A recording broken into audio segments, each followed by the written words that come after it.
Hola chicos de noveno, vamos a continuar con este espacio de filosofía haciéndole un acercamiento mucho más profundo a los filósofos clásicos, a los filósofos de manera particular Sócrates, Aristóteles y Platón. Si bien es cierto, ustedes desde el periodo pasado han venido haciendo un acercamiento de conocimientos previos donde han profundizado en la vida, obra y pensamiento de cualquiera de sus autores. Los invito a que sigan investigando, a que sigan leyendo, a que sigan indagando sobre Platón, sobre Sócrates, sobre Aristóteles, el que usted haya elegido para que se vuelva un experto en este filósofo. Bueno, la filosofía antigua va a ser crucial, va a ser trascendental en el mundo occidental, puesto que a partir de ella van a emerger, se van a gestar otras corrientes filosóficas, es decir, el pensamiento medieval es heredado propiamente del pensamiento griego. Aristóteles va a determinar el pensamiento de Santo Tomás, o Platón va a determinar el pensamiento de San Agustín.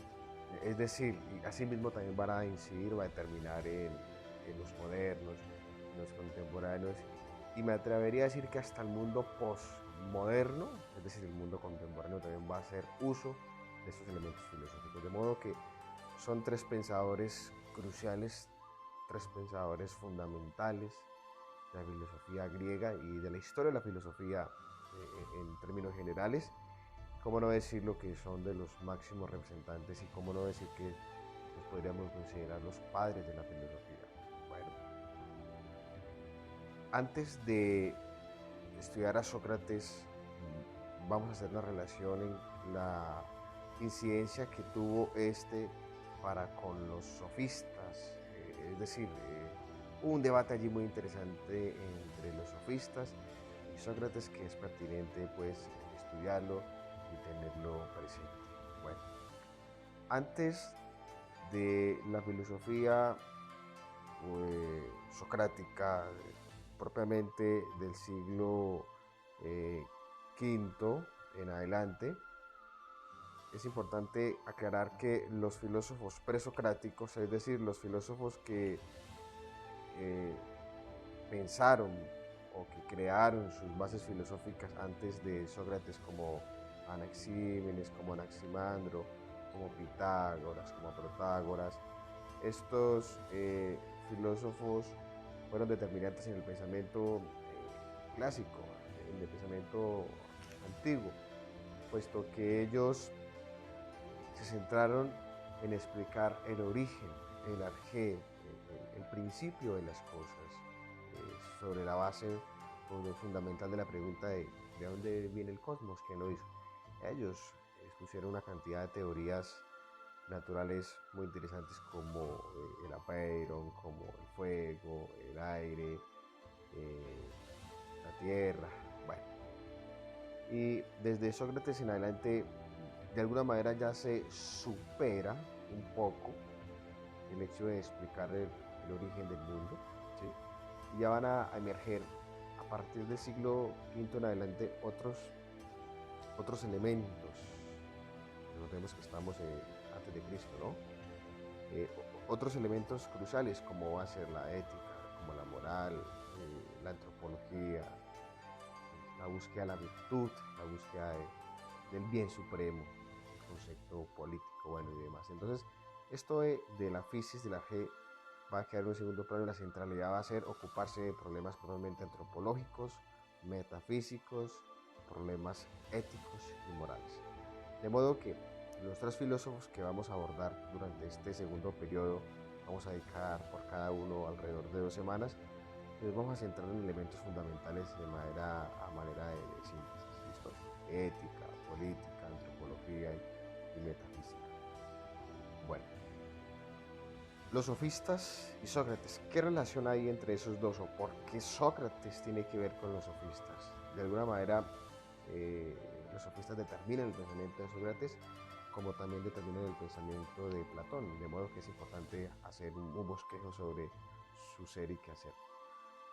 Los sofistas fueron el grupo, un fenómeno intelectual de Atenas del siglo V y se destacaron por ser grandes filósofos de la elocuencia, grandes filósofos, entre comillas, ya explicaré por qué, de la oratoria, donde tenían la capacidad de llenar plazas públicas y de abrir grandes discursos sobre problemas de moral, problemas de antropología, y llenaban grandes estadios, por decirlo así, en la modernidad, y donde tenían muchos seguidores, y la gente se maravillaba de sus palabras, de cómo hablaban, de cómo interpretaban, de cómo analizaban los fenómenos de su momento.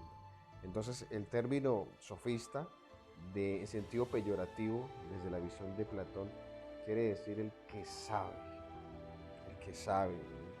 como también en términos peyorativos quiere decir el embaucador, el que envuelve, el que habla mucho, pero que a la vez de tanto hablar, de tanta oratoria, de tanto discurso, carece de sentido y de razonamiento filosófico. Es decir, son grandes oradores, grandes elocuentes, pero cuando están hablando les falta elementos fuertes que sostengan su modo de pensar.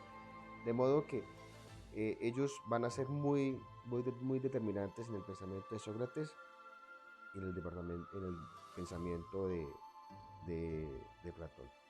Y es así como ellos eh, tienen una función como de influir, una función de ser charlatanes, de ser grandes pedagogos en el arte de persuadir para infundir ideas. Pero como insiste Platón, ellos carecen de vacíos y de argumentos fuertes para sostener su modo de pensar. Le pregunto a usted, ¿qué tipo de personalidades políticas o públicas hay en nuestro país hoy en día que se parezcan a los sofistas? O hoy en la poscontemporaneidad, siglo XXI en Colombia, ¿quién podría ser sofista en el país? Ahí le dejo la idea, aquel que habla y habla y habla y promete y dice mucho por horas, pero que en el fondo no dice nada, no hay nada. Bueno, cierro el paréntesis.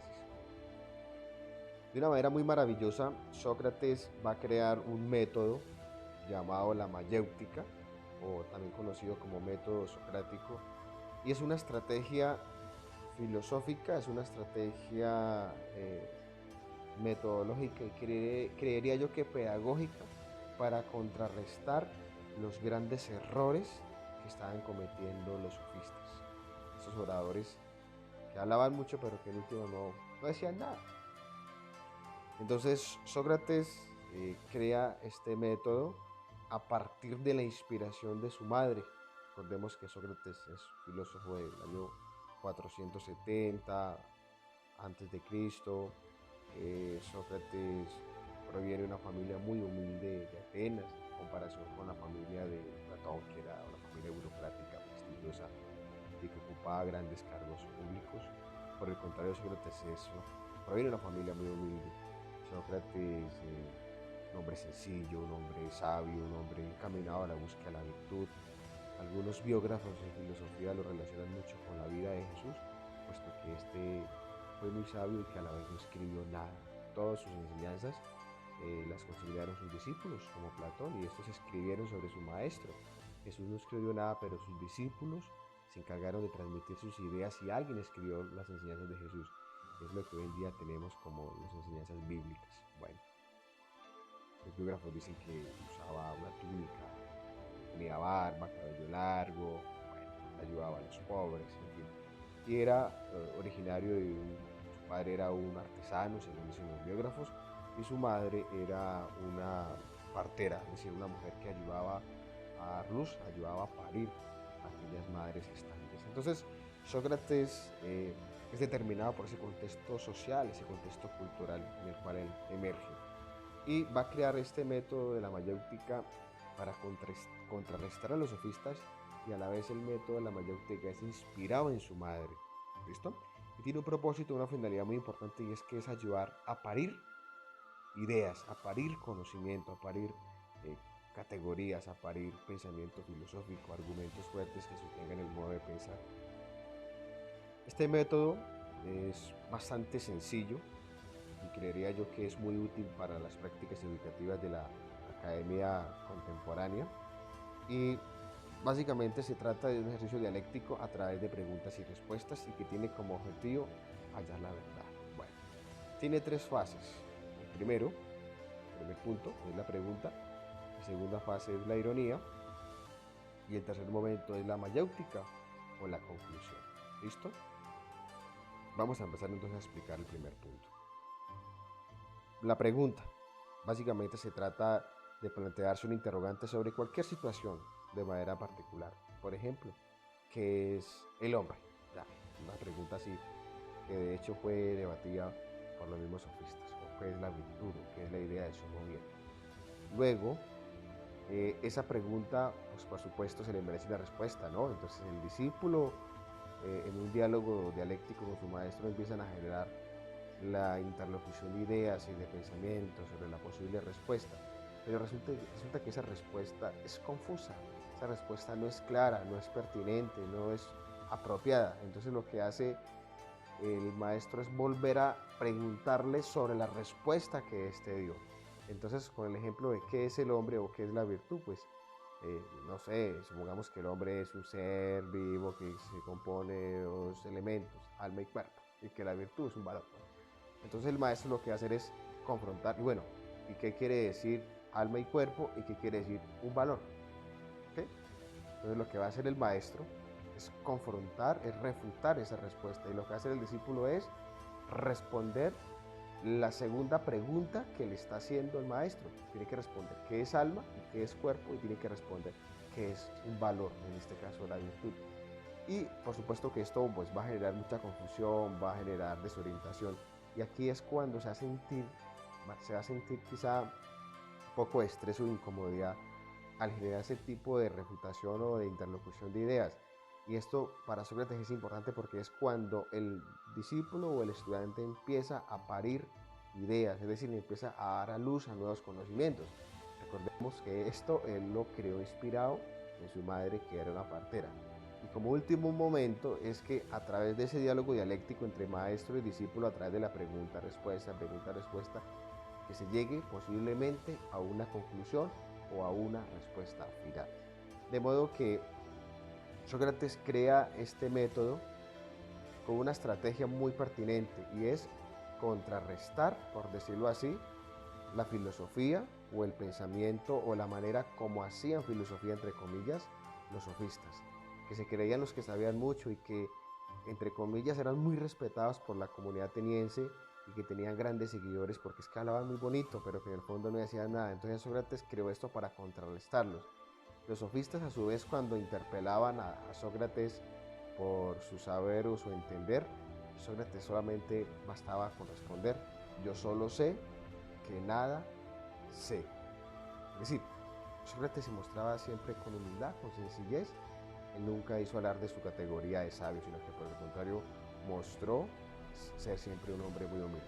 Bueno, con esta pequeña introducción vamos a arrancar entonces a profundizar en la vida, obra y pensamiento de Sócrates y en su relación que tiene con los sofistas, las próximas semanas con Platón y al finalizar el periodo con Aristóteles.